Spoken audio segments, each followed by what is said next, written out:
part. I can't wait to hear your podcast.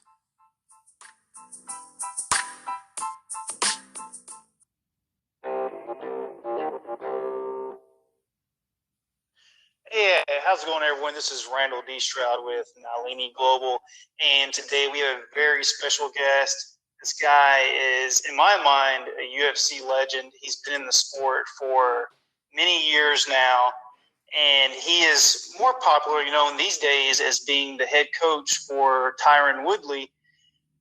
Give a round of applause, everyone, for Mr. Dean Thomas. Are you with us? Yay! Mr. Dean Thomas is here. I'm trying to just imagine the round of applause. That's it. Thank you for having me, man. I appreciate you. Oh man, I appreciate you coming on.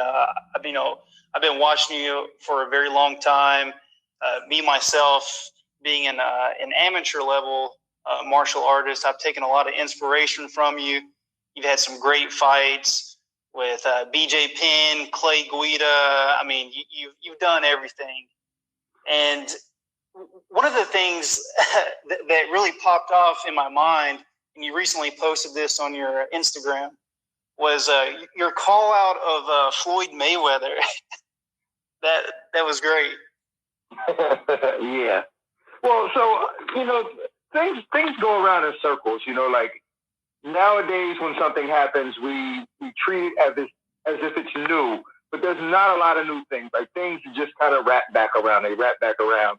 And that's true. So like this whole boxing and MMA, quarrel that's going on, this is old. This is something that we've always kind of had, a little beef with boxing, because boxing never really respected MMA. Like they thought MMA fighters were just garbage and brawlers and so on and so forth. So like I've always been on the front line for MMA fighters to say, hey, listen, if any boxer want to step up, let's do this, let's go. And so like that was back in 2007, I think that was. So this is something that's been going on for a long time. Like I said, I'm always going to be on the front line and represent MMA. Yeah, a lot of these newer fans, they're looking at all this stuff going on recently, like with, Jake Paul and all these things happening in boxing right now. I mean, but like you said, and for anyone out there who likes to read the Bible like I do, it says in the book of Ecclesiastes in the Bible, there is nothing new under the sun. Everything has been done at some point, and you were right there from the very beginning. But, speaking of boxing, man, whenever I look at the MMA, community, you had some of the best hands in MMA. I mean, like, you were throwing body shots, head shots, combinations. Who do you credit your boxing skills to? Well, and that was the thing is that, when I was coming up in MMA, well, it wasn't even called MMA when I was coming up, but when I was coming up, we had to learn how to do everything on our own. So I had to learn boxing in a traditional way. Like nowadays, if you start boxing for MMA, you're more likely to learn MMA or boxing for MMA. But I had to learn boxing from a boxing perspective. So I was like always, like visiting different boxing gyms and doing things like that. But it wasn't until I got with the late, great Howard Davis Jr., former 1976 gold Olympian, who really kind of gave me the insight of boxing that I have today. So I credit a lot of that to Howard Davis Jr., and I worked with Shannon Briggs and his team, who gave me a lot of information on how to really put your hands together. So, and there was a time where Shannon Briggs was going to take me away. He wanted to take me away from MMA and just have me be a boxer. He was like, "Yo, we're going to get you to 15-0. We're going to get you a fight with De La Hoya, and you're going to make $2 million, and then you can call it a wrap." And I was like, and I was going to do that, but there's something about jiu-jitsu, man. I just like doing jiu-jitsu. So I said, man, I like boxing, but I love jiu-jitsu. So I stayed with fighting MMA. Well, and I'm glad that you made that move, because, you obviously made waves in the MMA world. But I remember I was following your career years ago, And I'm also a huge boxing fan. I'm a huge just combat sports fan, just anything to do with fighting and martial arts. But I remember what was about 10 years ago, you and Ricardo Mayoria had this whole thing that was going on where you guys were supposed to fight. Oh, what happened with that? Yeah, me and Mayorga were supposed to fight in an event called Shine Fights. It was in 2010. And, I mean, it was kind of a big deal. Like, this was the come-out party for boxing because Mayorga was really going to be that representative for boxing to be the first, like, legit boxer, the first relevant boxer to fight in high-level MMA. So, you know, the card was set. Like, everything was done. We did the press conference, which got a lot of hits. You know, the pay-per-view was set. We were at the arena. People were walking in. People were sitting down. Fighters were getting their hands wrapped. That day, Don King takes $1 million in cash, goes to a judge to get an injunction placed on it. The cops came right before it started and shut the whole show down. Wow. I mean, what the main motivation behind that action was that caused that? Well, I mean, it was a couple of different things. Like, first off, it's the same reason why no one really wanted Ben Askren to fight Jake Paul, because they knew he wasn't going to do very well and it was going to make MMA fighters look bad. So Don King knew that Mayorga wasn't going to be able to compete well against me. So he didn't want to make his fighter look bad. You know, I mean, it just drops the value of not only his fighter, but boxing in general for him to come over and just, you know, take a beating. So they didn't want that to happen. And then another thing, too, is that, you know, he was Don King's fighter, and he was, like, kind of going behind Don King's back to make this happen. And in his mind, he was thinking, hey, this isn't boxing, this is MMA. Don King's thinking, no, this is fighting, and you're trying to fight without my permission, so I'm making sure this ain't happening. Well, you know, let me just ask you personally, what do you think about this whole beef between, you know, boxing and MMA? And you yourself, are you a fan of both sports, or are you completely bored with boxing nowadays?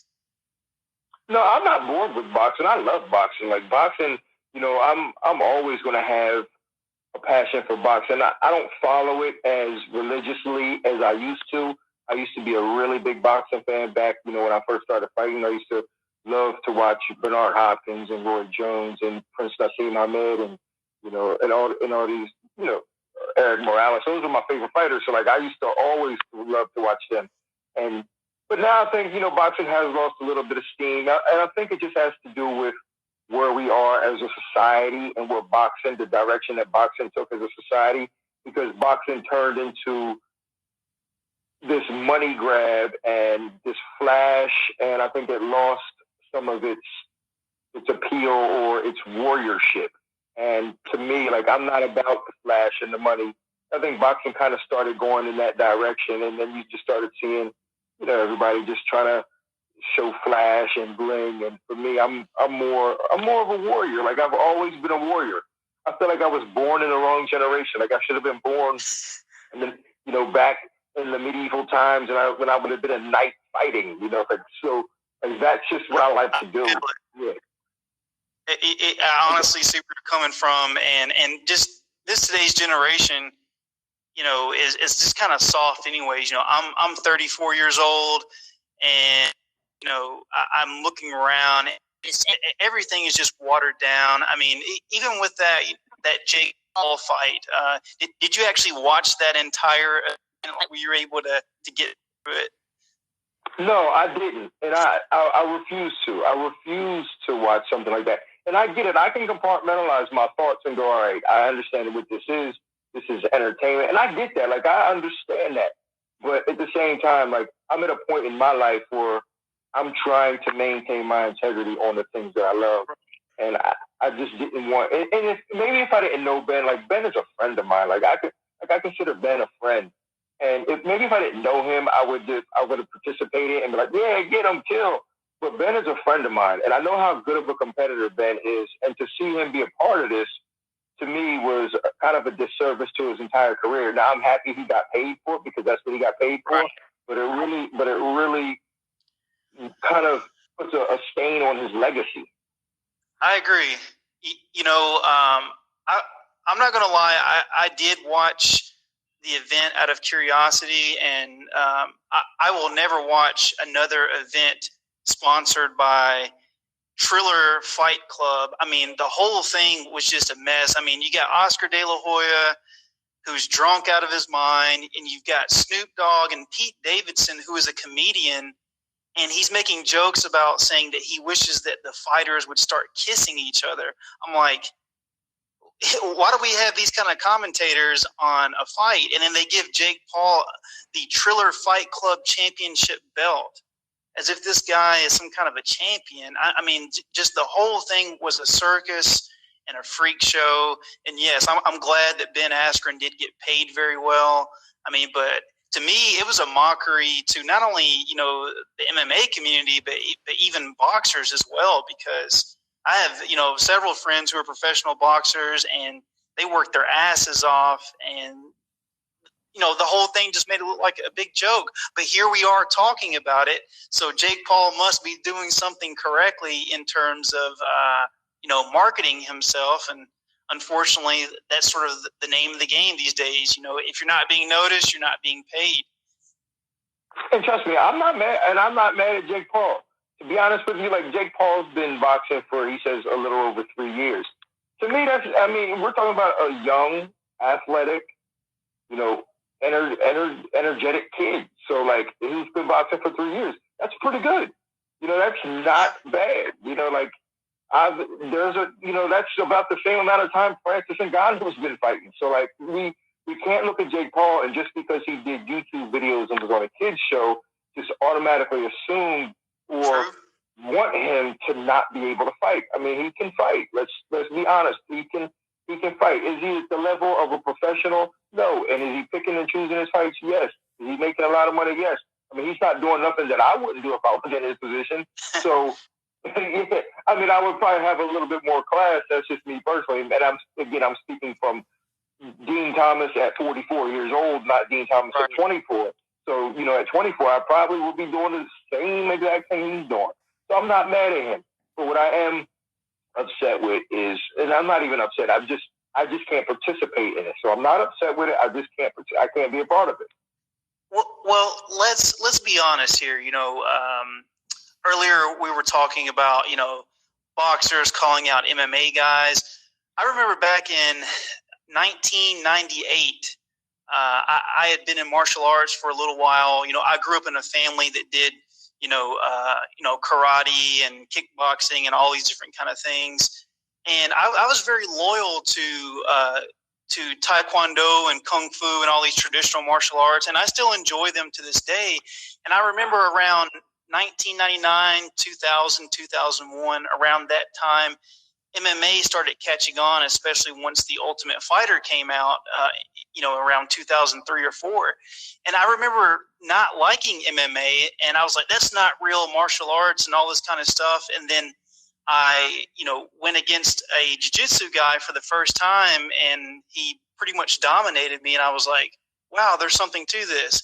So, so many boxers are in over their heads about what it takes to compete in mixed martial arts or any form of fighting that involves more than just punching.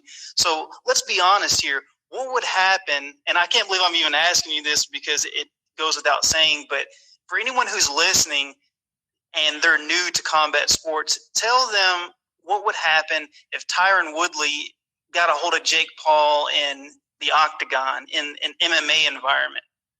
Oh yeah, he'd rip him apart. He'd rip his limbs off. It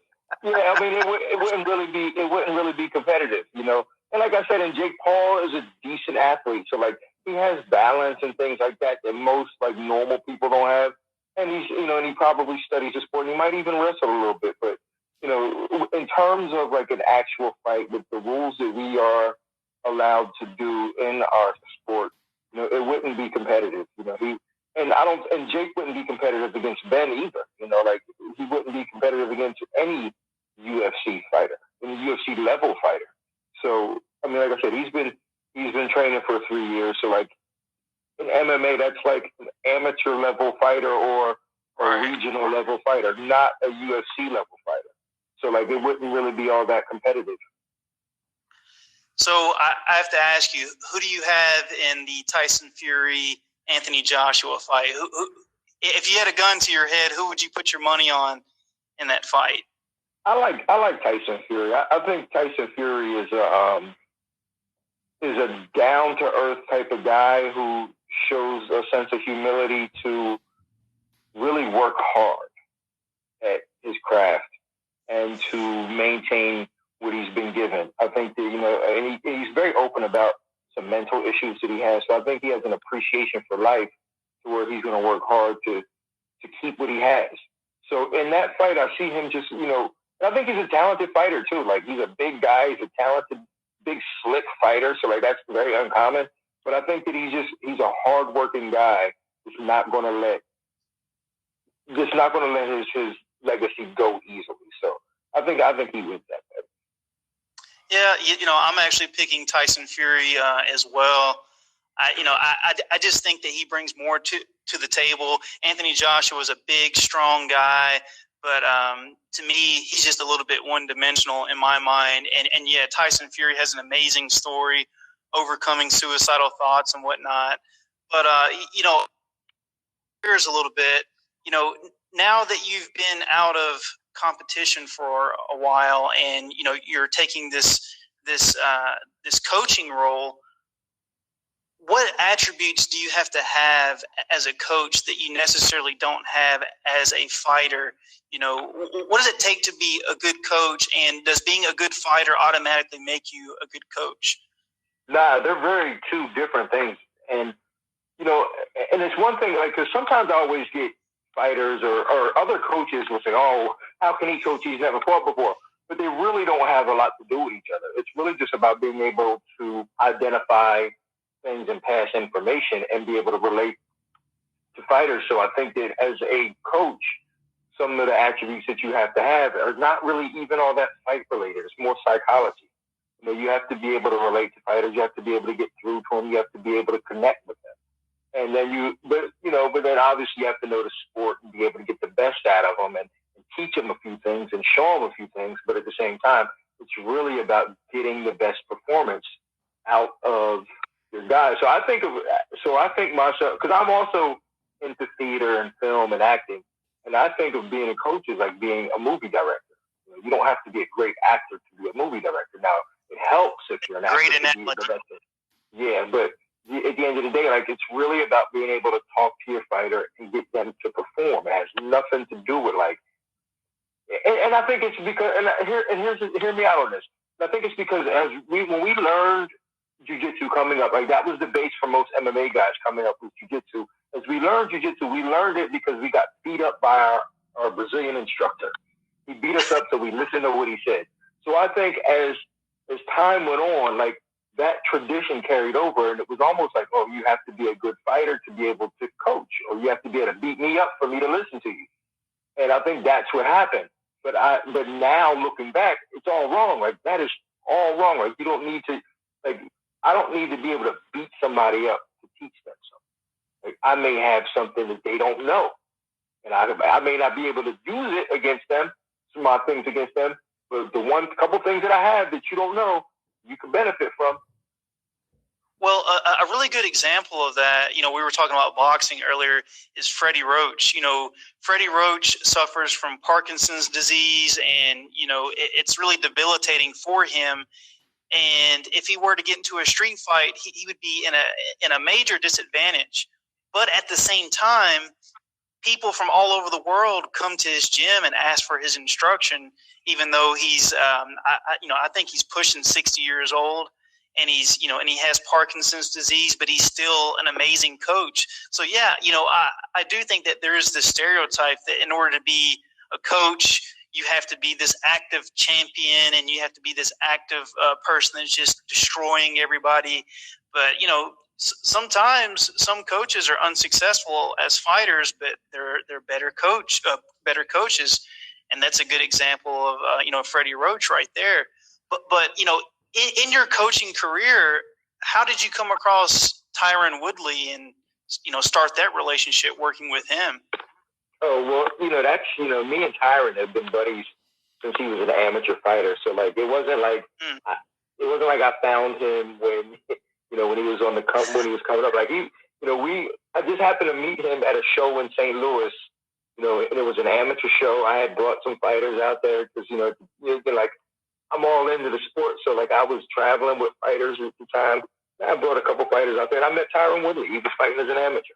And then we just became friends. And a lot of his, like, earlier fights as a professional, I wasn't really involved in them. But as he started, progressing, he started reaching out to me a little more, looking for some assistance and some insight. And then as he got, like, as he became a big time fighter and he had the finances to really start putting together his camps, he just always wanted to include me into his camps. So, and then we just, our relationship is more than fighter and coach. And like, it looks like that from the surface, like fighter and coach. I think at the end of the day, we're really just like friends. I make that walk with him. I'm always down to make that walk with him. And inside, I'm just going up the line. Yeah. Inside the ring and outside the ring, there's a strong bond there. It's not just a job for you, but you care about this guy. Yeah. So, and it doesn't. So for me, like, that's just the area when like we connect is when we have fights. But he could call me tomorrow and be like, "Hey, man, I'm in a basket weaving competition. Can you help me?" I'd be like, "Yo, I'm there, man." Like, with the same enthusiasm. So, like, it doesn't matter what it is. That's my boy, so I'm going to show up for him. Well, I saw the news a while ago that you decided to part ways with American Top Team. Respectfully, you enjoyed your time there, but you mentioned that you wanted to kind of branch out and have a little bit more control over your coaching. Are there any fighters right now that you're coaching that are coming that you sort of want to give a shout out to or tell the audience that, hey, you need to be on the lookout for this person? Well, right now I'm really only coaching 3 fighters, and I'm okay with that because now I can really build the relationships that I want with them, and like I'm much happier this way as opposed to just showing up to work for a job and then coaching some guys and then leaving and everything. So, like, the fighters that I coach now are Jillian Robertson, Jose Shorty Torres, and a young fighter out of St. Louis named David Evans. And that's all I'm really working with. Like, I'm not opposed to, like, bringing other people in and, having some fun with them. Like, I always love sharing knowledge and information, but in terms of my investment on fighters, that's where I'm putting my investment on those 3. So, look out for them. Jillian Robertson, she fights in the UFC. Shorty Torres fights in Brave CF, and then David Evans he just fought in Titan a few weeks ago. So we're trying to come up. Yeah, man, I totally empathize with you. I actually do a little bit of coaching myself, mainly working on striking. Not much of a grappler, but I really don't enjoy teaching like group classes. I really like working with a handful of guys, even if it means I have to make less money. But I really like to invest in a couple of people and really shape them, because like you said earlier, I love that analogy that you made when you said that being a good coach is being like a good director in a movie, so the better the actor, the actor can only be as good as the director allows them to be, Right. So I really love that analogy that you made. So we're getting pretty close here. I'm going to let you go here in a minute. I know that your time is very valuable, and I appreciate it. So where are you located at now, and where can people find you if they want to go train with you, or if they want to connect through you with social media or other avenues? Just go ahead and give us a little promo about yourself. So right now I am currently in Jacksonville at the hotel for UFC 261. I'm working the weigh-in show tomorrow. So I'll be on the weigh-in show with Daniel Cormier and Laura Senko. But if you want to connect with me, you can certainly reach me on all my social media platforms at Dean Thomas, Dean spelled D-I-N, Thomas with an H. So at Dean Thomas, look out for me. I try to get back with everybody. I like to connect with people. And speaking of connecting with people, if you are in Jacksonville after the fights, come to Kickback's Gastro Pub. I'm having an after party. It's free. Just come in, introduce yourself, and just have a good time. Awesome. All right. Well, I have to ask you 2 more questions really quick. If this fight happens between Tyron Woodley and Jake Paul in an MMA fight, what is your prediction? What round? Tyron beats him in the first round. He'll beat him in under 2 minutes. All right. In a boxing match? Tyron still beats him. Tyron beats him, and Jake's, like I said, he's a decent enough athlete. It'll probably take Tyron. Well, unless Tyron hits him with his T-bomb, that could end early. But I think he'll beat him within 3 rounds. Awesome. All right, man. Well, thank you so much. Like I said, huge fan. Thanks for coming on. And I'll definitely be keeping up with you and following you on social media. And hopefully we can connect again in the future. If not through this platform, then maybe do some training together in the future. Who knows? But thank you so much for coming on. Okay, my man. Thank you for having me. I appreciate you. All right, man. God bless. Take care. Bye.